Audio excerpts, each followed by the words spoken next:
Shalom, salam sejahtera bagi Bapak Ibu, Saudara-saudara, anak-anak yang dikasihi oleh Tuhan Yesus Kristus. Jumpa kembali bersama saya Pendeta Eka di dalam renungan firman Tuhan pada hari ini, hari Sabtu 15 Oktober 2022. Sukacita dan damai sejahtera dari Tuhan kiranya menyertai hidup kita sekalian. Puji nama Tuhan.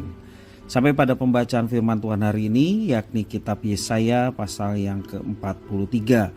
Kiranya firman Tuhan memberkati kita sekalian. Baik, sebelum kita akan merenungkan bagian firman Tuhan hari ini, kita akan berdoa.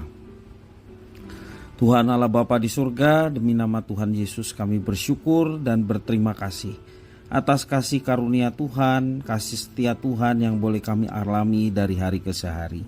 Biarlah semuanya ini menjadikan pengenalan kami akan Tuhan semakin ditambah-tambahkan. Hikmat yang dari Tuhan kami mohonkan untuk kami terus belajar mengerti apa yang Tuhan kehendaki melalui kebenaran firman Tuhan yang boleh kami baca dan renungkan setiap hari. Mampukan ya Tuhan untuk kami dapat memahami apa yang Kau maksudkan, juga dapat diterapkan setiap prinsip kebenaran yang kami dapatkan dalam hidup kami. Karena hanya dengan menerapkan firman Tuhan, melaksanakan perintah Tuhan, nama Tuhan dipermuliakan dalam hidup kami. Terima kasih Bapa, inilah diri kami sedia untuk belajar firman Tuhan. Demi nama Tuhan Yesus kami berdoa. Haleluya, amin. Bapak Ibu, Saudara-saudara yang dikasihi oleh Tuhan, saya akan bacakan kitab Yesaya 43 ayat 1 sampai yang ke-7. Demikianlah firman Tuhan. Tetapi sekarang beginilah firman Tuhan yang menciptakan engkau, hai Yakub, yang membentuk engkau, hai Israel. Janganlah takut, sebab aku telah menebus engkau. Aku telah memanggil engkau dengan namamu. Engkau ini kepunyaanku. Apabila engkau menyeberang melalui air, aku akan menyertai engkau. Atau melalui sungai-sungai, engkau tidak akan dihanyutkan. Apabila engkau berjalan melalui api, engkau tidak akan dihanguskan. Dan nyala api tidak akan membakar engkau. Sebab akulah Tuhan Allahmu yang maha kudus, Allah Israel juru selamatmu. Aku menebus engkau dengan Mesir dan memberikan Ethiopia dan Sheba sebagai gantimu. Oleh karena engkau berharga di mataku dan mulia, dan aku ini mengasihi engkau, maka aku memberikan manusia sebagai gantimu dan bangsa-bangsa sebagai ganti nyawamu. Janganlah takut, sebab aku ini menyertai engkau. Aku akan mendatangkan anak cucumu dari timur, dan aku akan menghimpun engkau dari barat. Aku akan berkata kepada utara, berikanlah, dan kepada selatan, janganlah tahan-tahan. Bawalah anak-anakku laki-laki dari jauh, dan anak-anakku perempuan dari ujung-ujung bumi. Semua orang yang disebutkan dengan namaku, yang kuciptakan untuk kemuliaanku, yang kubentuk dan yang kujadikan. Puji nama Tuhan. Bapak Ibu, Saudara-saudara yang dikasihi oleh Tuhan Yesus, dalam hidup ini ada banyak pengalaman yang dapat meredupkan pengharapan kita. Dalam ketidakpastian sampai kapan kesusahan ini berlangsung, kita menjadi takut, kita jadi cemas, kita jadi khawatir. Padahal semua perasaan itu hanya memperkeruh keadaan. Ketakutan juga dialami oleh Israel pada waktu mereka dalam pembuangan di Babel. Ada kegamangan untuk dapat melewati proses demi proses penderitaan sebagai orang-orang buangan. Mereka terus berharap, kapan kiranya semuanya ini berakhir. Bapak Ibu Saudara-saudara, di saat mereka gamang, mereka takut, khawatir. Di saat itu firman Tuhan datang kepada mereka melalui Nabi Yesaya dengan mengatakan, janganlah takut. Sebab Tuhan adalah Allah yang menebus mereka. Janji-janji Tuhan diberikan kepada umatnya dalam penderitaan mereka. Dan Tuhan akan menyatakan bahwa Tuhan hadir dan memberikan topangan kepada mereka. Dan Tuhan pun berjanji akan melepaskan mereka dari kekuasaan Babel. Tuhan sanggup melakukan karena Tuhan berkuasa dan berdaulat atas kehidupan umatnya. Sekali lagi Tuhan berfirman kepada mereka, jangan takut. ayat yang pertama, demikian juga diulang di dalam ayat yang kelima.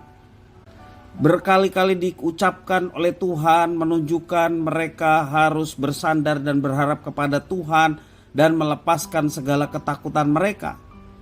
Tuhan yang menyatakan janjinya kepada umatnya agar mereka mengarahkan pengharapan mereka hanya kepada Tuhan, dan yang telah menyatakan keajaiban-keajaiban pada nenek moyang mereka yang juga pastinya mereka akan alami.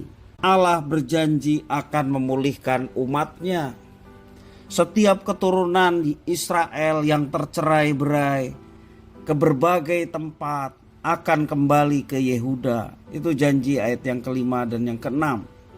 Penyertaannya nyata secara turun-temurun. Semuanya sudah dinyatakannya dan janji-janjinya terbukti. Umat Allah berhasil melampauinya karena Tuhan Allah mereka adalah Tuhan penebus yang berserta dengan umatnya. Bapak Ibu Saudara-saudara yang dikasihi oleh Tuhan, masihkah kita bergelayut dengan perasaan takut? Sekalipun perjalanan hidup ini berat, Tuhan berkata kepada kita, jangan takut. Kita harus melewatinya dan berproses di dalamnya dengan pengharapan yang utuh. Percayalah kepada Tuhan yang berkuasa atas segala kehidupan kita. Percayalah hingga akhirnya kita dapat melewati setiap tantangan yang kita hadapi dan merasakan janjinya yang digenapi dalam kehidupan kita. Marilah kita senantiasa kepada Tuhan memohon agar kita mengerti bahwa janjinya selalu meneguhkan langkah kita dalam menapaki terjalnya jalan kehidupan. Bapak Ibu Saudara-saudara yang dikasihi Tuhan, kita bersyukur oleh karena Tuhan yang kita sembah di dalam Yesus Kristus. Bukan saja Tuhan yang akan menebus dan memberikan jaminan kehidupan yang kekal sehingga kita selamat di akhirat nanti, tetapi Dia juga Allah yang berjanji menyertai. Dia juga Allah yang berjanji akan memberkati setiap langkah kehidupan anak-anaknya. Karena itu Bapak Ibu Saudara-saudara, sebagaimana Tuhan Yesus mengajarkan kepada kita untuk jangan khawatir menghadapi segala sesuatu. Serahkanlah segala kekhawatiran kita kepada Tuhan. Dia yang berkuasa, Dia yang akan mampu dan sanggup memberikan pertolongan kepada kita tepat pada waktu yang sudah Tuhan siapkan. Karena itu Bapak Ibu Saudara, ketika janji Tuhan itu belum digenapi dalam hidup kita, mari kita tetap bersandar, kita tetap berharap dan berpegang pada janji Tuhan. Maka pada saatnya, pada waktu Tuhan, Dia yang akan menyatakan janjinya dengan memberikan pertolongan, memberikan jalan keluar, memberikan kekuatan untuk kita dapat melampauinya dalam kemenangan bersama dengan Tuhan. Kiranya firman Tuhan ini memberkati kita sekalian. Mari kita berdoa. Tuhan Allah Bapa di surga, di dalam nama Tuhan Yesus, terima kasih Tuhan, hari ini kami boleh belajar firman Tuhan yang mengingatkan kami untuk berserah percaya sepenuhnya hanya kepada Tuhan yang berkuasa dan Tuhan yang menebus kami. Kami meyakini bahwa Engkau menyertai sebagaimana Engkau menyertai umat Allah yang lama, bahkan di tengah penderitaan yang mereka alami di masa pembuangan. Demikian juga Tuhan yang sama akan menyertai kami dengan segala kesulitan dan tantangan yang ada pada zaman ini.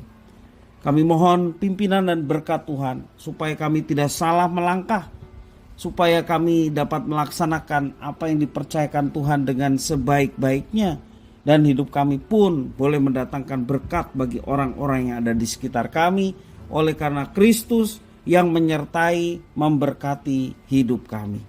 Terima kasih Bapa atas firman Tuhan. Demi nama Tuhan Yesus kami sudah berdoa dan bersyukur. Haleluya. Amin.